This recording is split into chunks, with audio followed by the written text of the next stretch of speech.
वनवासी और दूसरे वरदान में भरत जी के लिए राज सत्ता मांगी। राम जी कैकेयी मैया का वरदान सुनकर और वन की ओर गए तो वन में भगवान जटायु जी से मिले, सबरी मैया से मिले, केवट से मिले और रावण सीता मैया का हरण करके ले गया।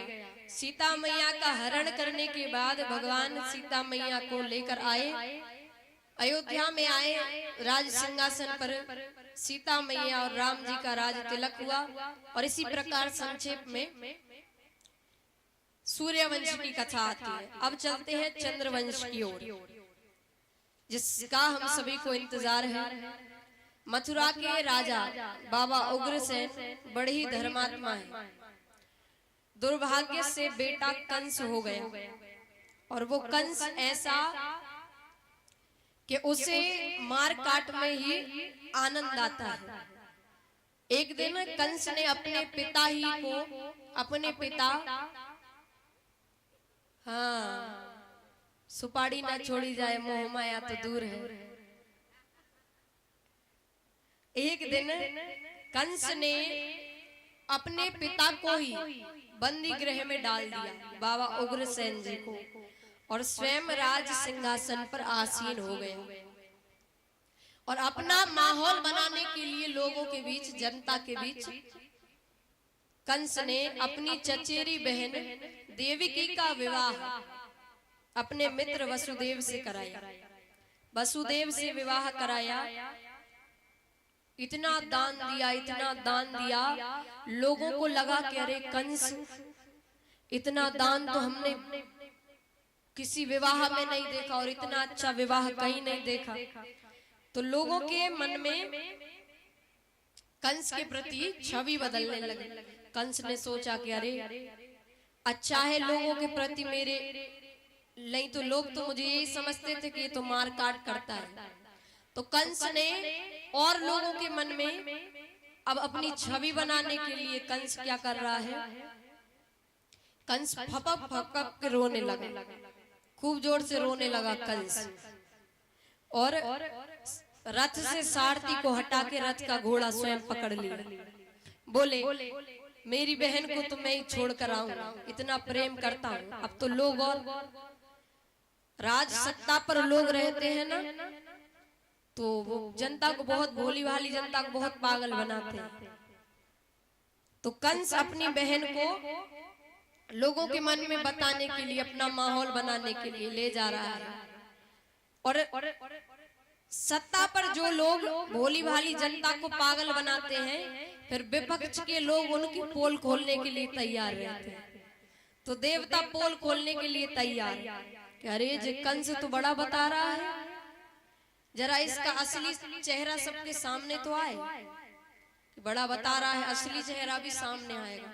सुदेवताओं ने आकाशवाणी करवा दी कि मूर्ख कंस, जिस बहन के विवाह में इतना गदगद हुआ जा रहा है, उसी बहन की 8वीं संतान तेरा काल बनेगी। क्या कहा कि कंस, जिस बहन के विवाह में तू इतना गदगद हो रहा है, इसी का 8वां लाल बनेगा तेरा काल। और सुनते ही कंस की आंख हो गई लाल, और कंस ने निकाली तलवार और अपनी बहन देवकी के केशों को पकड़ के रथ से नीचे उतार दिया। और मारने ही वाले हैं कि वसुदेव जी ने हाथ पकड़ा कि अरे छोटी बहन बेटी के समान होती है और आप आज इन सब लोगों के सामने उसे मार रहे हो। तो कंस ने कहा कि सुना नहीं, आकाशवाणी झूठ थोड़ी कहेगी। अरे इसका 8वां लाल मेरा काल बनेगा। तो वसुदेव जी ने सोचा कि ऐसे समझ में नहीं आएगा इसके।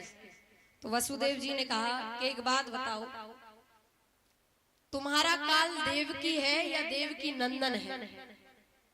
तो बोले देवकी तो मेरा कुछ नहीं करेगी, मेरी चचेरी बहन बेचारी, देवकी नंदन मेरा काल है। तो बोले देवकी को मारने से क्या होगा? तो कंस ने कहा कि ना रहेगा बांस, ना बजेगी बांसुरी, देवकी नहीं रहेगी, संतान नहीं होगी।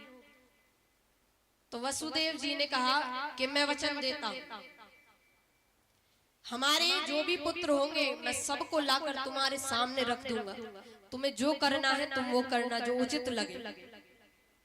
वचन दिया, लेकिन कंस ने कहा एक सौदा करते हैं, जब तक तुम्हारी 8वीं संतान नहीं होती तुम मेरे बंदी गृह में रहो।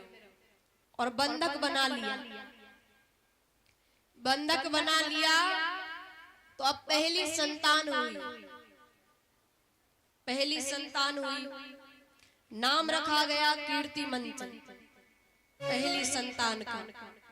और जैसा वसुदेव जी ने कहा था तो ले गए कंस के पास। अब कंस ने सोचा कि इतना सा बालक मेरा क्या बिगाड़ेगा, और मुझे तो मेरा काल तो 8वीं संतान है, ये पहला। तो कंस ने कहा कि ले जाओ, 8वीं संतान हो तो मेरे पास ले आना। अब नारद जी को लगे कि यदि कंस के मन में दया के भाव आ गए तो इसके पाप का घड़ा कैसे भरेगा। तो नारद जी लेकर कमल का फूल और पहुंच गए कंस के पास। जाकर कहा कि कंस ये क्या है। कंस ने कहा हमसे क्या पूछ रहे हो, आज तो पूरे भारत में यही खिल रहा है। तो बोले ये बताओ इसकी कौन सी पत्ती पहली और कौन सी पत्ती 8वीं। अब कंस का दिमाग चकराए, वो तो यहाँ से गिनो तो इधर से गिनो, कहां से गिनो, हर पत्ती 8वीं हर पत्ती पहली है। कंस का दिमाग चकरा गया। कंस ने कहा अरे नारद जी मैं समझ गया आप क्या कहना चाह रहे हैं। तो नारद जी ने कहा वही तो हम कह रहे हैं, हो सकता है उस विष्णु ने कौन सी गिनती लगाई हो सकता है कि पहली संतान ही आखिरी संतान हो, उसने उल्टी गिनती लगाई हो। कंस ने वसुदेव जी से कहा और लेकर आए पहली संतान को, पकड़ के हाथ में और दे मारा धरती में, बड़ी ही क्रूरता से मारा। पहली संतान, दूसरी संतान, तीसरी संतान, चौथी संतान, 5वीं संतान, 6ठी संतान,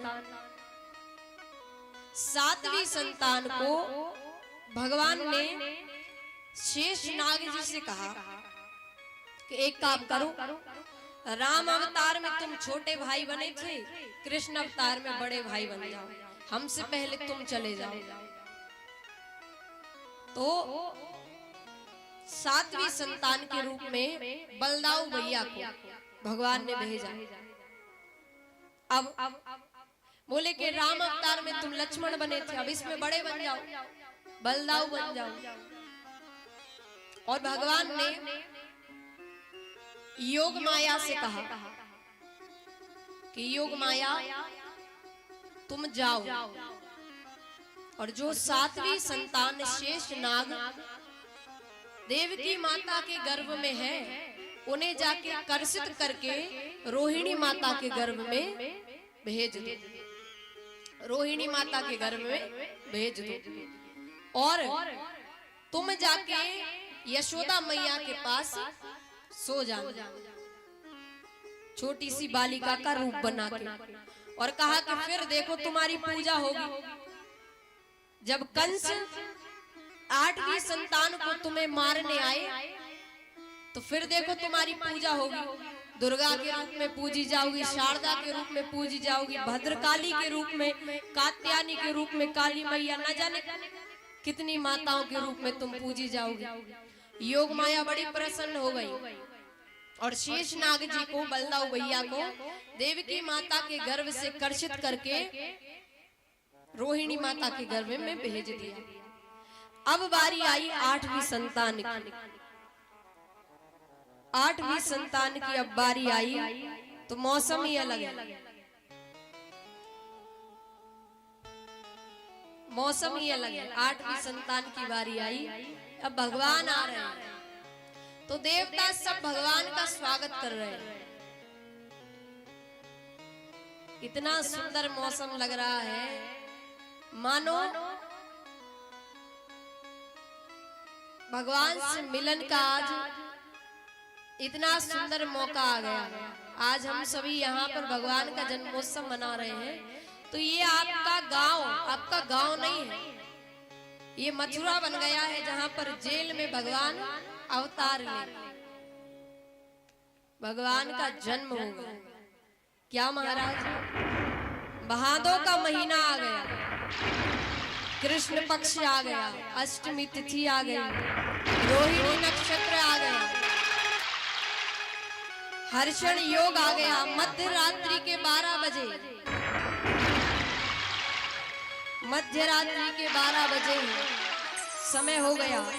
पानी की मंद मंद फुहार